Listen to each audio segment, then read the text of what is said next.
Hello everyone, this is Tarot Between Sisters. I am Lady Phoebe. Today we are going to do an oracle reading. I'm going to use Wisdom of the Realms, I think. Wisdom of the Hidden Realms. Oh, William. Yeah, we're going to go to the dog park later. Yeah, we are.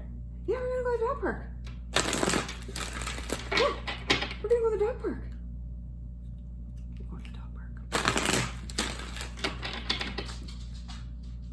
It's a funny story. So William, he's a pug, right? But do not discount little dogs, okay? If you cross a boundary with my little pug, he will tell you, and he will not stop telling you until you learn said lesson. Ow, William.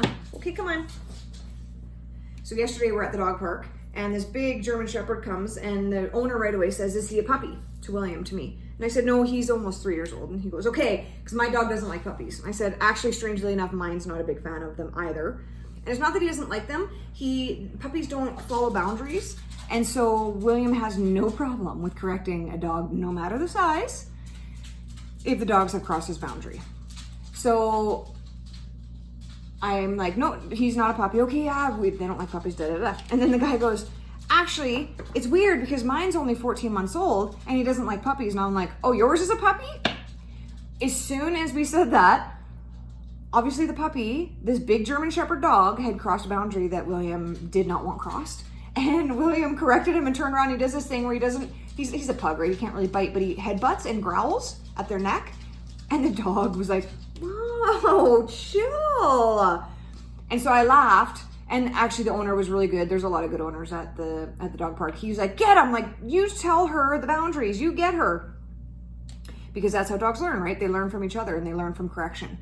And I don't know, it's just funny because it does not matter the size of the dog. If somebody, okay, this is part of the message I'm just realizing right now. So, boundaries. Boundaries. We all need them. We all have them. But do we really uphold them? Or do we worry too much about what the other person's going to think, and so we let our boundaries slide?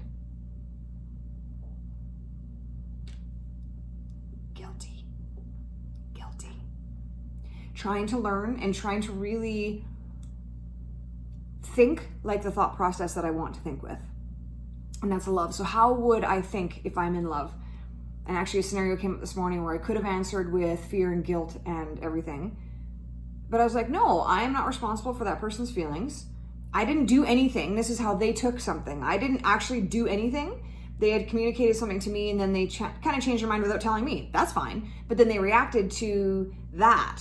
So it was actually a really nice moment for me because I just backed up and I answered in a very loving way, not in a like guilty, I did something wrong, I'm so sorry, I don't want to make you mad kind of way.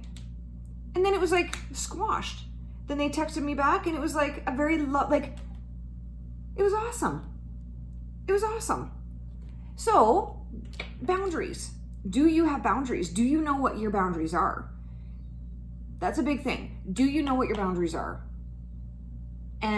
Or what you want them to be? And then when you know what you want them to be, do you actually defend them? Like, do you allow someone to walk right past it? Or do you stop them and say, "Whoa, I don't care if I'm a little pug and I am correcting you. You have crossed a boundary of mine, sir. And I'm sorry, but I cannot allow that." And that's what he does at the dog park. Every single time that a dog crosses his boundary, he's corrected Cane Corso dogs. And my little pug is like, "How dare you, sir? How dare you? This is my boundary and you've just crossed it." And it's normally puppies because puppies, like there's definitely a hierarchy of age in the dog park. Like that's just a thing. And puppies learn boundaries by being corrected. So that's something too. How are people ever going to know your boundaries or what you expect out of a relationship if you don't tell them what it is? You can't expect them to make your boundary for you and respect that boundary because they don't know what that is. So if you have something that is straight up, "I will not accept this. I will not," or like something, okay, this is a very gentle boundary, but it was something that I needed to do because, so Sister Tabitha, I don't think she'll mind if I share this one. So we had different work hours and she stayed up later than I did. And so she would text me later, and I worked nights a lot of times too. So we would text night. Well, I stopped working nights and I started going to bed early. So I said to her, okay, no more texting past 10:30. Because she would text later and then our phones would go off, and I wear earplugs, but Corey doesn't. So he's hearing the dinging. Well, Tabitha doesn't want to disrupt the night. That's not her intention, but she didn't know that that was happening until I said, this is what's happening, and so no more texting after 10:30. And she was like, okay. And it was not an issue. It was not an issue. So it's respectful of the people that you love in your lives to give them boundaries and to back them up. It's respectful because it teaches them how you want to be in a relationship. Never give that power or that thing to somebody else, because they don't know what you want. They don't know what makes you happy. They can think that they know. They can watch you and try to deduce things and but deep down, do they really know what you want out of a relationship? Deep down, do you really know what you want out of a relationship? That might be a first place to start. Really look at your relationships and see where you are unhappy and where you are happy, and see when you are unhappy, why are you unhappy? Is it because they are not respecting your boundaries? Is it because you haven't given them any? And then you're getting mad at yourself, but you're really projecting it onto them, but you're really mad at you because you're not giving your own boundaries, so you're not showing up for yourself. You need to show up for yourself and tell people how you want to be treated. And then back that up. Do not move from that boundary. Now, those boundaries can change as you change. That's not what I'm saying. But when you give someone a boundary, and if they push it, don't let them. You push them right back in a loving way. You just say, like, it is okay to have a boundary in a relationship. In fact, like what that scenario with Tabitha, that's the perfect scenario. Tabitha, I'm going to say this again because it bears repeating. Tabitha didn't want to disrupt the household at night. She didn't realize that it was dinging at night. And right, like, but I told her and just said, hey, no more texts. Now she feels better knowing, okay, oh, it's 10:45 and I had this thing to tell her, but I don't want to disrupt Corey sleeping, so I'm not going to text her. Then she feels better. Like, this is a win-win for everybody involved. There's no point, and if there is this point actually, then that means that maybe you need to reassess the friendship on a deeper level because there's other issues going on. But normally when you give a boundary and you do it in a very loving way for yourself, the people that love you are going to respect it and appreciate that you've done that, because they're not flailing around now trying to just see what makes you happy. And like, no, you're telling them, this is what makes me happy. Please do this.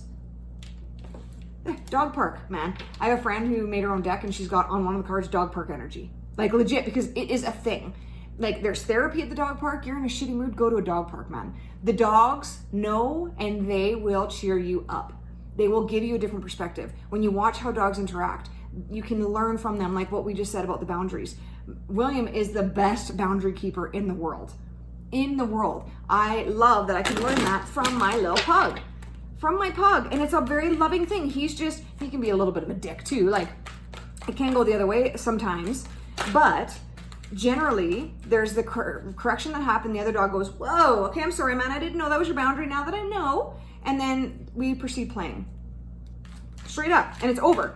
There's no animosity. There's no fighting. There's no anger. There's no nothing. There's just straight up, hey, I don't like it when this happens, and so please don't do it anymore. Okay.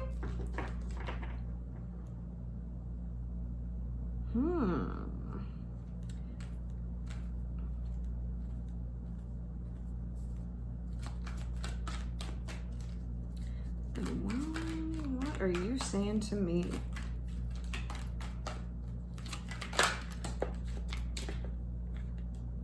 And the chess queen, I thought she said the cheese queen. No, the chess queen. Trust and strategizing.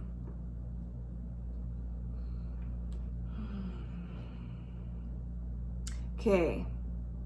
I think this is going to be very weird, but I'm pulling these cards, and I think that the video on the boundaries was actually like a complete video. And I'm looking at these cards, and they're saying nothing to me.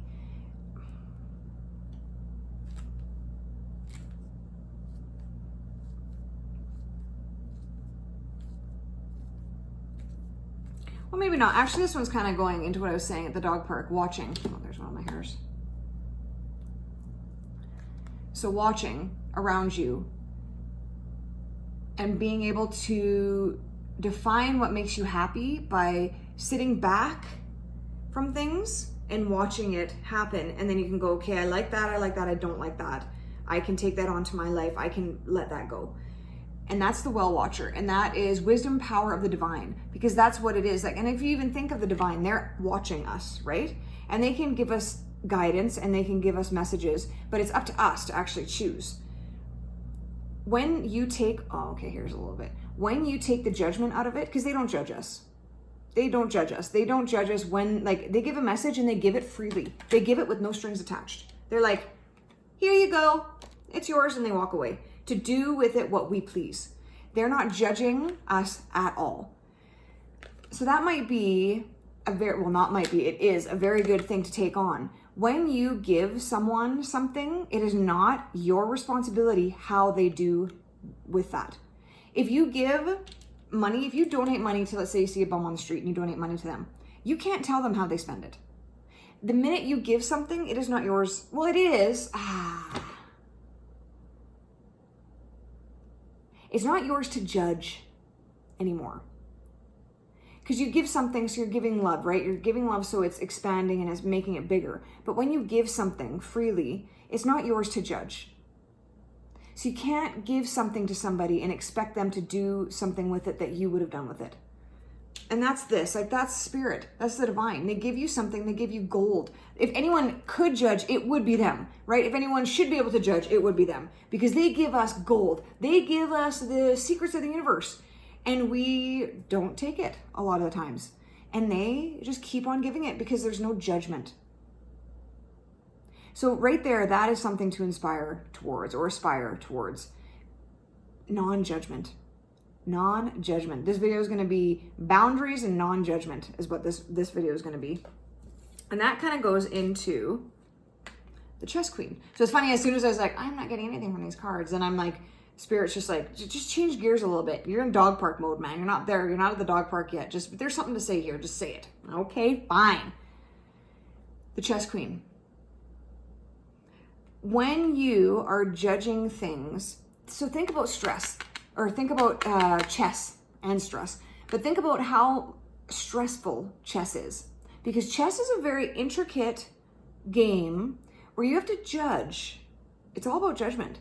It's all about you strategizing. And what is strategizing but judgment? You're analyzing things. That's what analyzing is you're judging things.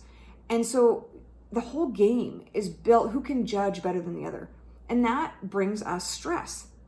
Judging brings us stress. It's too much pressure to put on us. We don't have all the proper information to be able to judge things accordingly. And so we still take it on. Trust me, we think we're the best judges ever, but we don't have all the information. And so it's so stressful to us because we're trying to do something that we're actually not meant to do, judgment. And so with her, like that whole thing, as soon as I flipped this card over, the one thing I did feel is like, like the thought of like strategizing, it's manipulating, right? You're trying to like outplay the other person. Like it's a definitely me versus her game, me versus him game. It's I can outwit, outsmart, outplay this person. It's a very tumultuous game if you think about it. And then think about the people that are like super good at chess and they're like kind of smart, and they have a hard time relating to people because they're looking at things in such a judgmental way. They're judging everything in their world. And that makes for a very stressful life, like very stressful life. And the Desert Prince, survival and false promises. It's so funny how this all came together. I can't even believe it. By judging, you are being told a false promise. You are being told that this will keep you safe. If you judge accordingly, this will keep you safe. If you judge everything, and we've been taught, like, okay, crossing the street, right? You look both ways. You're judging, do I have enough time to cross before this car comes to hit me? That's something that's an immediate, it's like a small example, but that gets bigger. We're taught to judge, and we're taught that if you judge, it will keep you safe. And so we adopt that to everything, but it's a false promise. It does not keep you safe. Judgment, all that it does is it keeps you stuck and it keeps you unhappy. Because anything analyzing and judging is of the ego. Acceptance is Holy Spirit. That's spirit, that's love, is acceptance. I'm accepting myself exactly how I am. I'm accepting that person exactly how they are. I'm accepting my cat exactly how he is, which, let me tell you, my cat taught me one of the biggest acceptance, love lessons of my life to date. My cat. And it took a while, but I had to learn to accept him exactly how he is. And as soon as I did that, there was so much love there that I wasn't looking or seeing or noticing because I was too busy judging him. I was too busy putting what I thought he should be onto him. And he could feel that. This is not a one person thing. We are not in it by ourselves. We are in it together. We are in it with everybody in the world. And so they can feel our judgments. And then they react to our judgments. And then now we are divided and we are clashing and we're fighting and we can't come together. We cannot come together. The minute that I looked at that cat and I accepted him and just said, I love you for exactly what you are. Our relationship has been fucking epic. Fucking epic. Lady Tabs can confirm. Fucking epic. And so this false promise that judgment will keep you safe and judgment will keep you in your standing, judgment will keep you rich, judgment will keep you happy, judgment will keep you smarter is all bullshit. Good timing. So with that, I'm going to end it. It's all bullshit, man. All right. Choose love, then choose love again. Be compassionate to yourself and be compassionate to others. Mwah, mwah, mwah. Have a good day. Bye.